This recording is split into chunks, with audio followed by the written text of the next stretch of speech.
తెలంగాణ 3వ శాసనసభకి స్పీకర్గా ఎన్నికైనటువంటి మీకు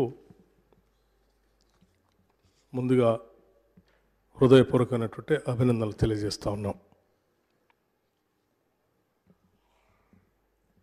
ప్రజాస్వామ్య స్ఫూర్తిని పూర్తిగా కాపాడాలన్నటువంటి ఆలోచనతో సభలో ఉన్నటువంటి అన్ని రాజకీయ పార్టీలకు సంబంధించినటువంటి ఫ్లోర్ లీడర్స్ అందరూ కూడా మీ ఎన్నికని ఏకగ్రీవంగా చేసినందుకు ఈ ప్రజాస్వామ్య అత్యున్నతమైనటువంటి దేవాలయంగా భావించేటువంటి శాసనసభకి మీ ఎన్నిక తప్పనిసరిగా వన్నె తెచ్చిందని నేను భావిస్తూ ఉన్నాను. మీరు వెనకబడినటువంటి ప్రాంతం నుంచి కాకుండా సమాజంలో ఉన్నటువంటి అత్యంత పేదవాళ్ళ సమస్యలన్నీ తెలిసినటువంటి వ్యక్తిగా 3 సార్లు శాసనసభకి ఎన్నికైనటువంటి వ్యక్తిగా స్థానిక సంస్థల నుంచి ప్రాతినిధ్యం వహించినటువంటి వ్యక్తిగా మీ శాసనసభ స్థానం తప్పనిసరిగా ఈ సభలో ప్రజల సమస్యలపైన లోతుగా చర్చించడానికి పెద్ద ఎత్తున ఉపయోగపడుతుందని మేమందరం భావిస్తున్నాం, ఆశిస్తున్నాం కూడా. మీరు గతంలో షెడ్యూల్ కాస్ట్ వెల్ఫేర్ కమిటీ సభ్యులుగా ఉండి ఆ తర్వాత చైర్మన్గా కూడా ఉండి ఆ సమస్యలపైన చైర్మన్గా మీరు చూపించినటువంటి చొరవ కూడా ఈ సమాజంలో ఉన్నటువంటి షెడ్యూల్ కాస్ట్ సమాజానికి పెద్ద ఎత్తున ఉపయోగపడిందని చెప్పడంలో కూడా నాకు ఎటువంటి సందేహం లేదు అధ్యక్ష. అలాగే మీరు గతంలో హ్యాండ్లూమ్ మంత్రిగా పనిచేసినప్పుడు చేనేత కార్మికుల యొక్క బాధల్ని అర్థం చేసుకొని వాళ్ళకు ఉన్నటువంటి లోన్లని మీరు ప్రత్యేక చొరవ తీసుకొని మాఫీ చేయించడం కోసం మీరు చేసినటువంటి ప్రయత్నం కూడా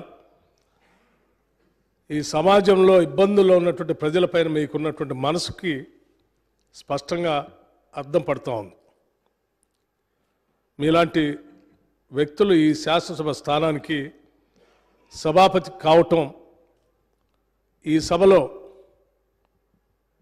రాష్ట్రంలో ఉన్నటువంటి ప్రజల ఇబ్బందులపైన ప్రజల యొక్క సమస్యలపైన లోతుగా చర్చించడానికి పెద్ద ఎత్తున మీరు సమయం ఇస్తారని ఆ దిశలో సభ్యులందరికీ కూడా వారి వారి గౌరవం కాపాడుతూనే వారికి ఇవ్వాల్సినటువంటి సమయాన్ని ఇస్తూనే వాళ్ళ హక్కులను కూడా కాపాడే ప్రయత్నంలో ఎటువంటి లోపం ఉండదని నేను భావిస్తూ ఉన్నాను. మీకున్నటువంటి అపారమైనటువంటి అనుభవం ద్వారా మీరు ఈ శాసనసభకి సభాపతిగా ఎన్నిక కావటం, మీతో పాటు పనిచేసినటువంటి శాసనసభ్యులుగా మేమందరం ఈరోజు గర్విస్తూ ఉన్నాం.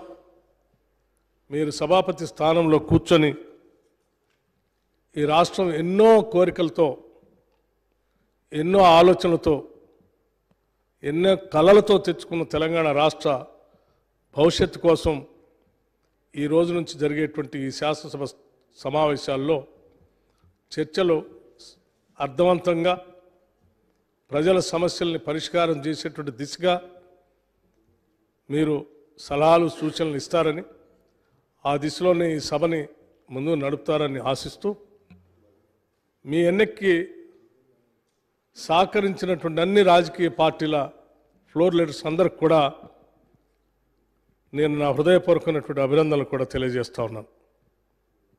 ఇప్పుడే సభానాయకులు ముఖ్యమంత్రి గారు రేవంత్ రెడ్డి గారు చెప్పినట్టు భవిష్యత్తులో కూడా ఈ రాష్ట్ర సమస్యలపైన, ఆ సమస్యల పరిష్కారం కోసం మనం చర్చించేటప్పుడు ఇదే స్ఫూర్తితో సభలో ఉన్నటువంటి అన్ని రాజకీయ పార్టీల నాయకులు ముందుకు వస్తారని, ఈ రాష్ట్ర సర్వతోముఖ అభివృద్ధి కోసం మనం అందరం కలిసి పెద్ద ఎత్తున పనిచేద్దామని చెప్పి ఈ సందర్భంగా మీ ద్వారా సభలో ఉన్నటువంటి వారందరికీ కూడా విజ్ఞప్తి చేస్తూ మరొక్కసారి నా హృదయపూర్వకమైనటువంటి అభినందనలు మీకు తెలియజేస్తూ కూర్చుంటాం అధ్యక్ష. Thank you.